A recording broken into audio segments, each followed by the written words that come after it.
Bienvenidos a En Dos Continentes. Rafa, el lugar clave en este punto de la guerra, la eterna incógnita, el mar de dudas en la tierra.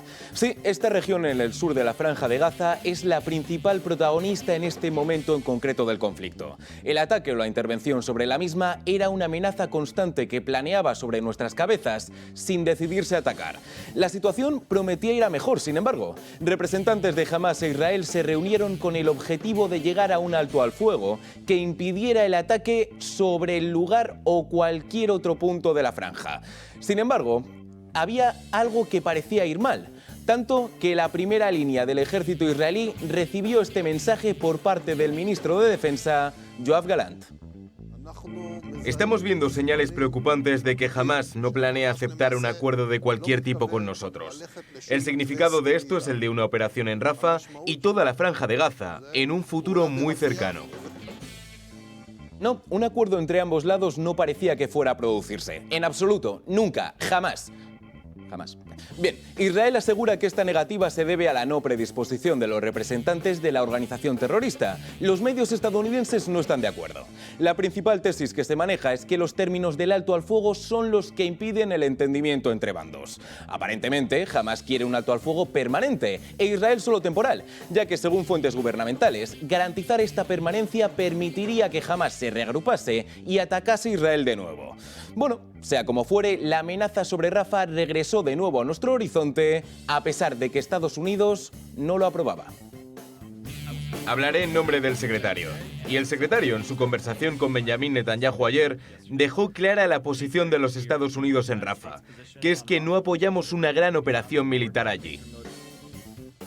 La cuestión ante todo esto es que Netanyahu está bastante acostumbrado a escuchar negativas con respecto a la intervención en Rafa, y no solo que las haya escuchado por parte de un secretario estadounidense, también de boca del presidente del país. Y si a Joe Biden, al máximo mandatario del máximo aliado de Israel, no le ha hecho caso, ¿creen que lo va a hacer en esta ocasión? El primer ministro de Israel habló en un acto que conmemoraba a las víctimas del Holocausto y lo hizo con un mensaje muy claro hacia la comunidad internacional. Hace 80 años, en el Holocausto, el pueblo judío estaba indefenso ante aquellos que buscaban nuestra destrucción.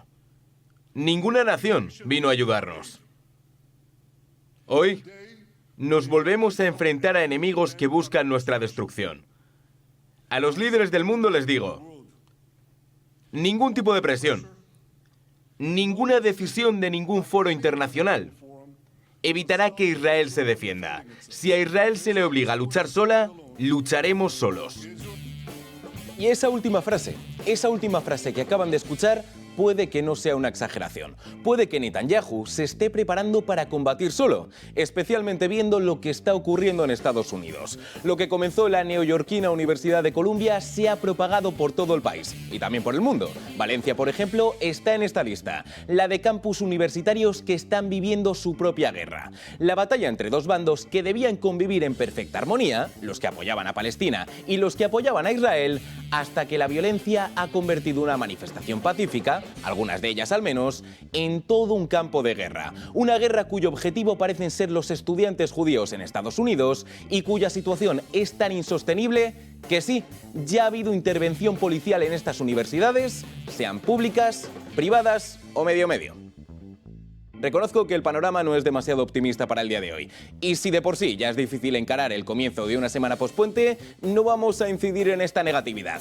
Porque sí, amigos, incluso aquí, incluso en un escenario en el que el entendimiento no parece tener ningún tipo de cabida, el consenso parece haberse abierto camino. Y es que por un solo momento, los manifestantes pro-Israel y los manifestantes pro-Palestina se fundieron en un solo grito.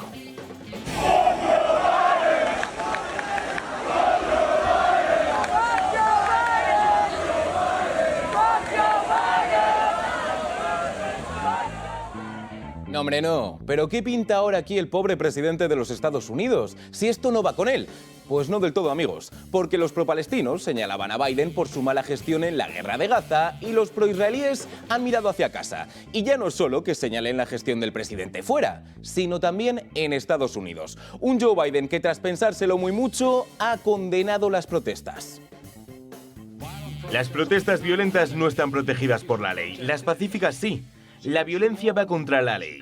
Destruir propiedades no es una protesta pacífica. No debería haber lugar en ningún campus, ni en Estados Unidos, para el antisemitismo o las amenazas a los estudiantes judíos. No hay cabida para el discurso del odio o la violencia de cualquier tipo, tanto si es antisemitismo, islamofobia o discriminación contra los estudiantes judíos o palestinos. Sí, lo que está ocurriendo es malo. La libertad de expresión es un derecho fundamental, por supuesto que sí. El problema es que aquí Biden tiene razón. El problema reside cuando esta libertad de expresión acaba transformándose en violencia, que es lo que lamentablemente ha ocurrido en algunas de estas manifestaciones. Bien, eso es lo que ha pasado, sí, pero ¿qué es lo que va a pasar? Bueno, el portavoz de la Cámara de los Representantes, Mike Johnson, que ya había visitado la Universidad de Columbia, tiene claro lo que debe ocurrir ahí. Tras reunirme con la presidenta Shavik, me quedó claro que ha perdido el control de su campus. Necesita dimitir. La principal responsabilidad, y la más obvia, de una administradora en la universidad es garantizar la seguridad de sus estudiantes. Si dicha administradora no puede conseguirlo, ha fallado en su primera tarea. Y de nuevo, esto ocurre en la misma semana en la que parece que Marjorie Taylor Greene, ahora sí, va a iniciar una moción de censura contra Mike Johnson. Una moción que, por cierto, podría estar salvada por los demócratas. Bien, y hablando de gente elegida o gente que debe dejar el poder, estos últimos días nos han dejado una serie de comicios cuyos resultados son bastante interesantes para nuestro mundo. Toda una guerra de votos que ha dejado a caballeros victoriosos y lords derrotados. Así que, ya que hemos utilizado esta terminología galáctica y que hace poco se ha celebrado el Día Internacional de Star Wars, ¿qué tal si introducimos esta parte del programa con la fuerza adecuada?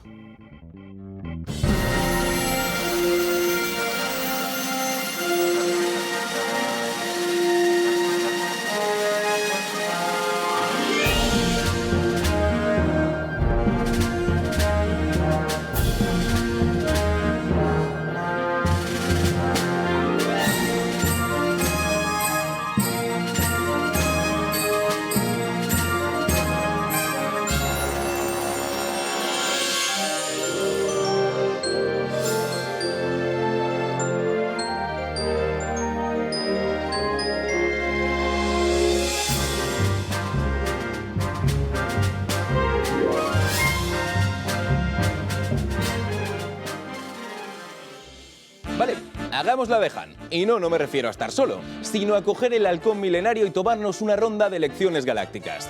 Primera parada, el planeta Salomón. Bueno, planeta no, de hecho son unas islas, pero ya saben, vocabulario galáctico y eso. Bien, en estas islas ha habido un cambio de gobierno. Jeremiah Manele es el nuevo presidente del país. ¿Por qué? En primer lugar, por un hecho muy simple, la economía. El informe del Banco Central sobre el estado de nuestra economía es preocupante. Las llamadas estaban centradas en un acercamiento más agresivo. No es un asunto sencillo, pero hablaremos con todos los participantes para llegar a nuestra recuperación. Pero es que ese no es el asunto principal para el mundo. Quiero decir, suerte y esas cosas a la hora de que las Salomón recuperen su economía y eso, pero lo que es realmente interesante para el mundo es que estas islas están en el Pacífico. Son testigos directos de la batalla galáctica entre las fuerzas imperiales de China y los rebeldes de Taiwán. Y es que el señor que acaba de salir como presidente, Jeremiah Manele, sí, puede que el lado oscuro le mole un poquito, y es que es pro-Pekín. Así que será muy interesante ver cómo se desarrollan las relaciones entre los dos países. Venga, seguimos en el Pacífico, aunque también hay algo de Atlántico por ahí. Panamá también ha tenido elecciones y también ha elegido a un nuevo caballero Jedi, digo a un presidente, un hombre llamado José Raúl Mulino del Partido Conservador, liderando metas que, bueno, si quieren saber cómo es, igual con estas declaraciones en su discurso de victoria, algo se aclara. Muy buenas noches a todos ustedes y a todo el país que me escucha. ¡Misión cumplida, carajo!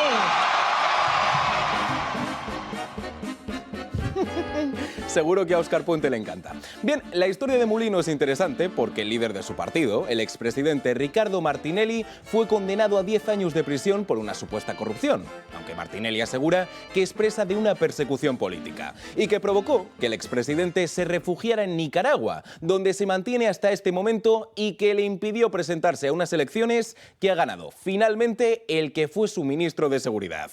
Un hombre que, ya que hablábamos del gobierno español, ha querido tratar uno de los temas que preocupan a algunos miembros de nuestra sociedad: el trato a los medios de comunicación. A los señores medios de comunicación, mi respeto. Espero y confío, aunque no sea el candidato de su elección o predilección, que me respeten. Que me respeten como yo los voy a respetar a ustedes. Aquí habrá un presidente respetuoso de la libertad de expresión a toda costa. Y nos distinguiremos como país respetuoso de los derechos humanos, a toda costa también. Pero ciertamente, este que está aquí no es títere de nadie. Bueno, será interesante ver si el tiempo le da la razón o no. Y es que mientras gente como Mulino accede al poder, otros dicen adiós. Escocia se ha quedado sin primer ministro. Tan solo un año después de llegar al poder, Humza Yousaf deja el trabajo que consiguió gracias a su alianza con el Partido Verde y que perdió por la falta de entendimiento con los mismos. Algo que provocó que, al igual que Pedro Sánchez, Yousaf se tomase 5 días de reflexión y, de forma contraria a Pedro Sánchez, anunciara esta decisión. Por ello, tras pasarme el fin de semana reflexionando lo que es mejor para mi partido, para el gobierno y para el país, he concluido que reparar la relación por todo el espacio político solo puede realizarlo únicamente otra persona. Por ello, he informado al secretario nacional de mi intención de dimitir como líder del partido y le he pedido que encuentre a mi reemplazo lo antes posible. Bueno, y ya que estamos en el Reino Unido, o desunido, según a quien pregunten, en Inglaterra se vivía toda una batalla de proporciones cósmicas. Una serie de elecciones se celebraban con el objetivo de configurar el espectro político de nuestros amigos británicos. Como es imposible hablar de todas, vamos a centrarnos en una: la alcaldía de Londres, donde el representante de los Whigs, Sadiq Khan, ha vuelto a ganar. Es un honor haber sido reelegido para una tercera legislatura. Y hacerlo con niveles de apoyo en Londres de récord, con un mayor margen de victoria. Pero hoy, esto no va de hacer historia, va de formar nuestro futuro. Un futuro en el que nuestros hijos puedan disfrutar de comidas gratuitas en el comedor escolar y puedan respirar aire más limpio, en el que todos los londinenses reciban el apoyo que necesiten. Y esto es un golpazo contra los Tories, o sea, los conservadores. ¿Por qué? Ya no solo porque no hayan conseguido la alcaldía de la capital, también porque esto apunta a Downing Street. Y es que los primeros ministros cambian, pero la crisis en el Partido Conservador británico persiste desde el mandato de Lord Sith Boris Johnson, algo que sabe muy bien el líder de los liberales, Keir Starmer. Este es un resultado fantástico, un resultado impresionante. Y aquí en Blackpool se ha enviado un mensaje directamente al primer ministro. Directamente al primer ministro. Porque esta es una votación al Parlamento. Es un mensaje a Rishi Sunak para decir que estamos hartos de tu declive, tu caos, tu división y queremos un cambio. Así que sí, ante la presión y los incontestables resultados a nivel parlamentario, solo es cuestión de tiempo que el también Lord de los Sith, Rishi Sunak, tome la palabra y convoque elecciones de forma anticipada. Anda, dejemos de andar por las estrellas y regresemos a la Tierra, que nos estamos quedando sin tiempo y hay que hablar de esto, de las elecciones presidenciales de los Estados Unidos. Porque ya, a menos de 6 meses de esta batalla, las estrategias de demócratas y republicanos tratan de estar lo más pulidas posible, algo que incluye cada paso, cada gesto y cada palabra. Y es que hablando de quedarse sin tiempo, parece que eso es lo que se quiere hacer con Joe Biden. Según la MSNBC, los asesores del presidente han instado al mandatario a que siga haciendo discursos más cortos, sí, para poder hacer que el mensaje cale mejor en el electorado. Eso al menos nos cuentan desde la campaña.